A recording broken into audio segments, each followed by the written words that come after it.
I got into baseball from my dad. One day, we're sitting downstairs on the couch watching the White Sox play, and he fell asleep on me, and I stayed up. I actually watched the whole 9 innings of the game, and then that's when I knew that I really liked baseball.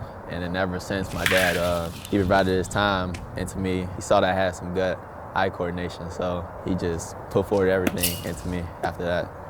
I would say he got in baseball around like six years old, like T-ball, just like any dad, just like, hey, here's a wiffle ball, here's a bat, let's see it. And, man, it was like, okay, he has really good hand-eye coordination. So it was like, okay, let's, maybe we'll sign him up for T-ball, and the rest is history.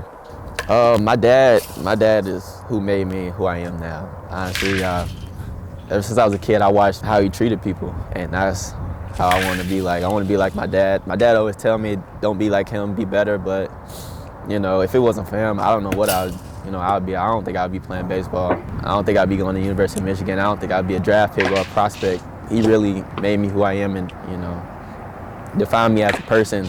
It's a blessing to have him in my life, and I don't know what I'd do without him. I was, a young father having him. I was 19. I just wanted to be really great at it. I think he gets a lot of his competitiveness from me also, because I wanted to really compete, not to be a typical dad of a guy that maybe just wasn't around, or people would always judge and say, oh man, this dude is typical, he didn't want to help his kid. I think, that bond was kind of at one point in time, it was just me and him. It's an incredible bond. I mean, I think we're pretty good. I mean, that's it's one of my best friends.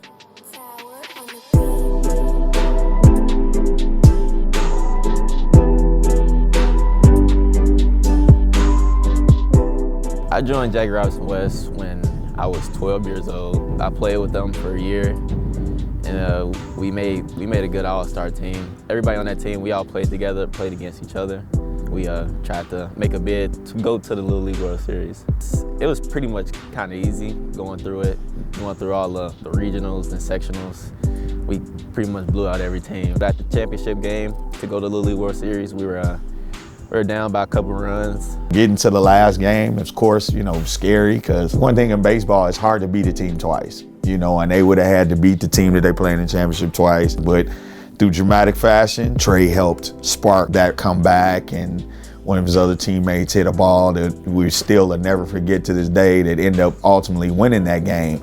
So and then now, you win that, and then it's like, oh my God, you're going to the Little League World Series. Chicago's Jackie Robinson West Little League. Chicago's Jackie Robinson's West Little League is the first all-black team to make the Little League World Series championship game. Robinson West in Chicago joining us. We have Marquise and we have Trey. Boys, congratulations. Honor to introduce the 2014 Little League World Series United States champions, the members of Jackie Robinson West Little League. When we won the U.S. Championship, and we was only, 11, 12 years old, so I didn't really realize how important the game was. When we got back home, that's when it really started to hit me that we had won, and that a lot of people was proud of us. The first thing when we landed, we had fire trucks spraying water over our plane, and Midway actually cleared out the whole airport for us. And I just remember walking through the airport and everybody's just clapping. And then it just kind of hit me with that what we had did was like really special. We got on the plane, came back, coming to Chicago, and pretty much everybody from Chicago was there to cheer us on while we got on the coach bus. And I mean, it was amazing. You win a national championship, who would ever thought, some kids from Chicago, an inner city group would be able to make a run at such a, prestigious, event. And I mean, it just brought so many things. I mean, from, meeting the presidents to, talk shows.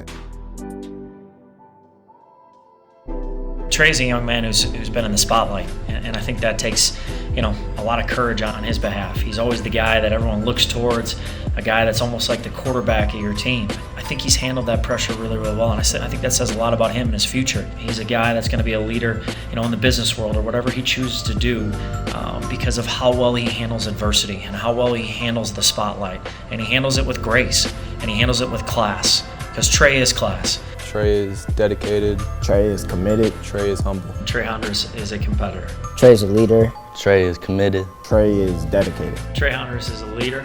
Trey is a great teammate. Trey's dedicated. Trey Hunters is hardworking. Trey is a hard worker. Trey is very hardworking. Trey is hardworking. Trey is hardworking. Trey is hardworking. He's one of the hardest workers we've had here at HF. I mean, he first guy on the field, last guy to leave the field. He's a young man that works hard in the offseason, works hard at his body. Man, his work ethic is crazy. I see him all the time lifting up at Ho Chunk with Griff all the time. And I've got to play with him for so long, and just to see, I've seen what he's capable of. You know, I've been with him for so long. I see him at his highest, I see him at his lowest, and I really do, I truly think the future's bright for him. I think he could play in the big leagues one day, because he got the work ethic, he got the skill set, he got the swagger to it. Trey is a very talented player, and his talents and hard work and dedication can take him real far, regardless of if his teammates are playing well or complaining and making errors or anything. He always has the same mentality and hard work and drive and trying to win.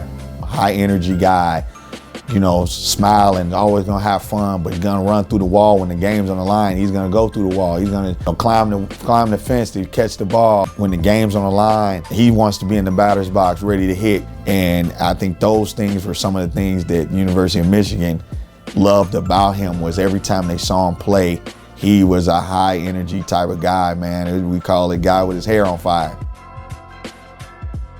I ended up at Michigan because they watched me ever since I was in 8th grade till my junior year. And they wanted to see my progression and see if I progressed every year or if I, was better or got stronger or faster. And they saw that I did that, and they gave me an offer.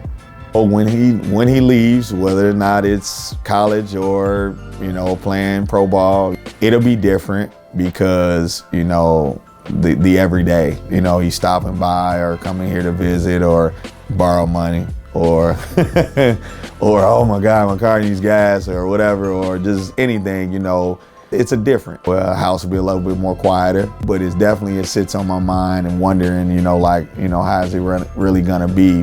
It's gonna be tough next year without Trey because we work hard together, laugh and play all the time, play video games. So it's gonna be tough without him because he ain't gonna be here, so it's just gonna be hard. Trey influences me how I play baseball because he works hard every day, and I want to work hard every day too. So I try to just go outside, hit in the cages whenever he's out there. We both flip toss to each other, hit on the tee with each other, just do the simple stuff. Being the older, out of, this group, he has a huge influence even on my oldest daughter. She plays the game and she's, making waves herself and making a run that, girls can play baseball also. And I think he's a huge part of that situation because she thinks the world of him and she just loves him for who he is.